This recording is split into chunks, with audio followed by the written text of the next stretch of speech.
23వ రోజు మధ్యాహ్నం 12:15. అలా లేదు, కానీ మీరేమంటే మా బాత్రూమ్ లాపటాలు తర్వాత వచ్చేసి ఇది ఏది లేదో అది ఉంది అన్నారు మీరు. లాస్ట్ టాస్క్ లో క్లియర్ కట్ గా ఎవరు వంట వండుతారో ఉంది, ఈసారి లేదు. అదే చెప్తున్నానండి. అన్ని పనులు ఏం చేశారంటే పొద్దున కాదు, మీరేం చేశారంటే పొద్దున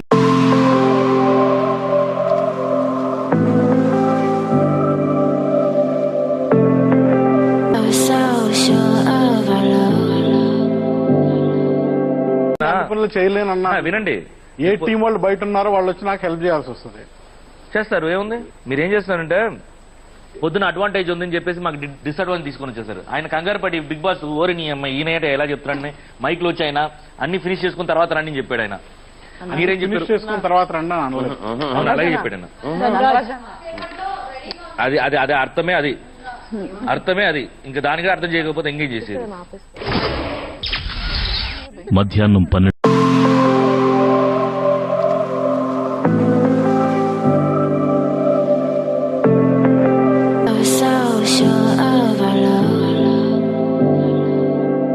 గంటల 15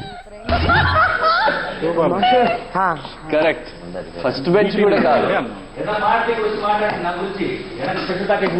నీ గురించి కాదు టాపిక్ అడిగాల్సి.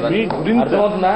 నేను అనింది వచ్చేసి అర్థమవుతే అర్థం చేసుకోండి, లేకపోతే నా దగ్గర వచ్చి క్లారిఫికేషన్. నా పాయింట్ ఆఫ్ వ్యూ నేను చెప్తున్నా. స్పెషల్ ప్యాకేజ్ డెవలప్ చేసుకుంటే దీనివల్ల ఎవరికి ఉపయోగం లేదు, అర్థం చేసుకోండి. నేను నా పాయింట్ ఆఫ్ వ్యూ చెప్తున్నా. పాయింట్ ఆఫ్ వ్యూ అంటే నా దగ్గర వచ్చి మాట్లాడండి. అక్కడ వాళ్ళతో వాళ్ళ పాయింట్ ఆఫ్ వ్యూ అర్థం కాదు. నేను మీతో వాదించాలంటే మీ దగ్గరకు వస్తా. కాదు వాదిష్టం కాదండి. మీరు ప్యాకేజీలు డెవలప్ చేయొద్దు అన్న, ఓపెన్ చెప్తున్నా, ప్యాకేజీలు డెవలప్ చేయొద్దు.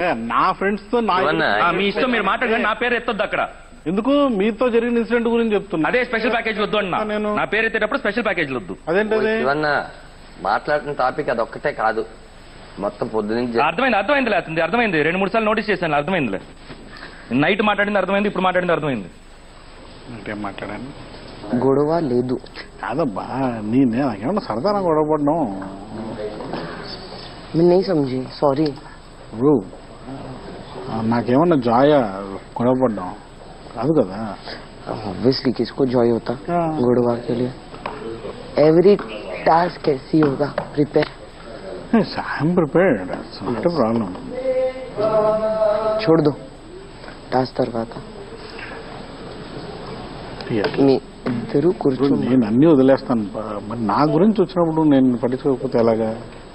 నన్ను బ్లేమ్ చేస్తే నేను ఎందుకు తీసుకోకూడదు? నేను మాట అనగానే నీకు కోపం వచ్చేస్తుంది. నన్ను బ్లేమ్ చేస్తే నాకు కనీసం కొంచెం కూడా రాకూడదా? నేను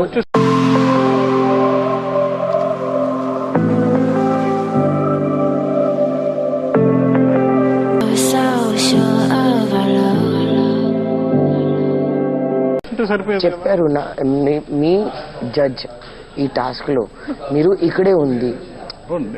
ఎలా కెమెరాలు చూస్తున్నాయి, బీ టీం చూస్తుంది. నేను మార్నింగ్ లో చెప్పాను, మార్నింగ్ లో నేను చెప్పారు మీరు ఇదే టాస్క్, మీరు జడ్జ్. तो जब तक का इन लोग इधर है, you have to be here. మీ గురించి ఎవరైనా మాట్లాడితే మాట్లాడనివ్వండి. అట్లీస్ట్ ఆడియన్స్ కి తెలుస్తుంది కదా ఎవరు ఏం మాట్లాడుతున్నారు, ఎవరు ఏం గాసిప్ చేస్తున్నారు. నా చెవులు వినపడదు. మనకు కోపం వద్దు, మన జనాలకి తెలుస్తుంది కదా ఎవరు బిచ్చింగ్, ఎవరి గురించి ఏం మాట్లాడుతున్నారు. లోపల వచ్చి ఉట్టి అరిపేజాకి పెట్టారు ఫుడ్.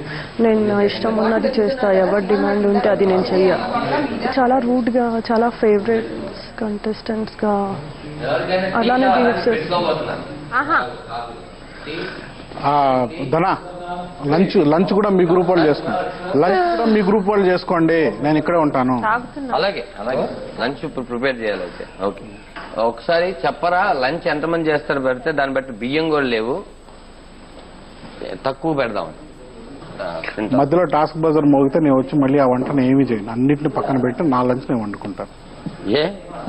అంతేనా?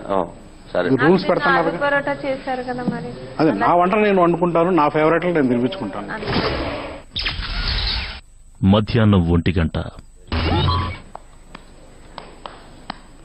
పనంటే అదే. బాగా చేస్తున్నావు దీక్ష వరకు కదా. అందులోకి ఏది చేస్తా.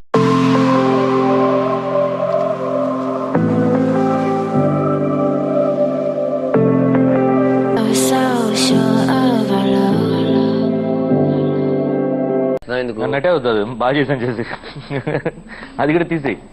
ఈ లైన్స్ తీస్తున్నా. చక్కగా చేస్తుంది దీక్ష. Thank you. పూర్తి థ్యాంక్ యూ మాత్రమేనా? ఎవరది? ఏ రాజా నేనేం చెప్పాను? తనకి వాయిస్ తెలుసు, తను బాగా కళ్ళు మూసుకొని కనిపెట్టేస్తుంది.